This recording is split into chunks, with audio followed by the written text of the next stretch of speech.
A moonshot project. Oh, that's interesting. I think we've had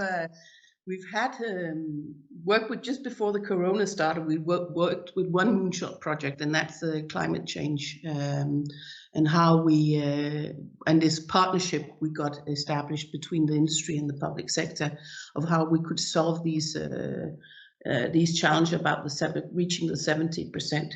I think if from the perspective, I think we've had a really strong hold in regards to wind, which has been an industry which we've really driven forward in Denmark. I think if you look at the next moonshot project in that regard, I think it has to do with biosolutions.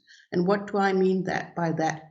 I mean using biotechnology to actually reducing emissions in, for instance, the agricultural sector, using it to fertilizers, food, whatever. I think this is going to be where we really have a industry that's very strong in Denmark, and we have the possibilities to become leading in this area in regards to biosolutions. I think this is perhaps a new windmill adventure in Denmark in regards to the climate change.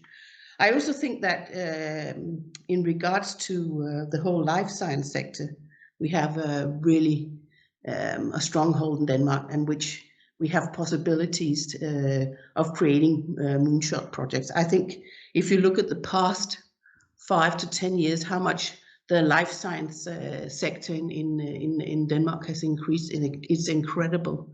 And I think we in areas have a real stronghold and strong companies that create new front runner products. It's from Novo Nordisk to Lundbeck to Leo, really strong companies in that area also.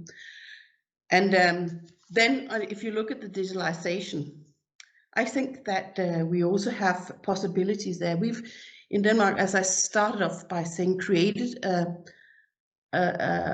really strong hold in digitalization by, first of all, having a strong infrastructure, which we built together, and having a population that's willing to take in these new solutions and adapting it faster. I think that is a very, very important thing.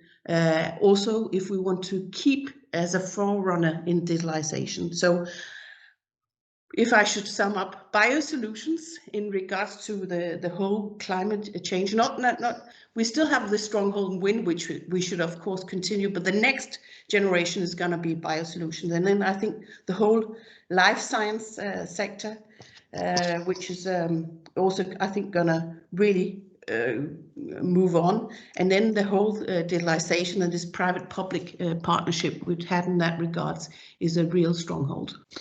I agree on the two sectors. I have two very specific moonshots here. The one is, of course, the energy islands. I mean, the energy islands simply pave the way for change, of fuels to green in all sectors, and combine new approaches basically in a combined system and a multi solutions like hydrogen, power to X, CCUS. It won't come easy.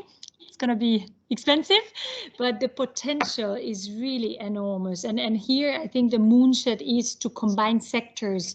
I don't know how to put this in English, but sector coupling, to think in a holistic way and create this sector coupling. I think it's going to be one of the moonshots in Denmark. Another very specific moonshot could be basically to create the data sharing infrastructure, actually, that allows everyone in society to benefit from the knowledge in all individuals' personal data, like health data, for example, or consumer data, of course, without compromising GDPR. I'm totally aware of that. But here, Denmark could definitely go first and inspire the rest of the EU and also the rest of the world. So these two very specific moonshots, I think, hopefully will happen. That the wind adventure in Denmark is still going to be a strong driver for the climate change. Also, I totally agree on that. And in regards to data, I think that's really interesting, because data is going to fuel our digitalization, no doubt about it. And if you look at, actually, there are 3 models in the world of how you've actually chosen to go about data. I think there is an American model where you've chosen that the big tech companies actually own the data. There is the Chinese model where the government owns data, and then there is the European model where actually we've had a strong focus on the GDPR and the citizens owning their own data. And I think we should think strongly about how we use this as a competitive advantage in Europe, that we have our citizens, this model that our citizens drive the use of data, and how we can think that into to our business model in a very, I think it's a more democratic way of doing things, and that has a strong hold in the population. But it has a lot of potential, and it has a lot of possibilities I don't think we've taken advantage of yet.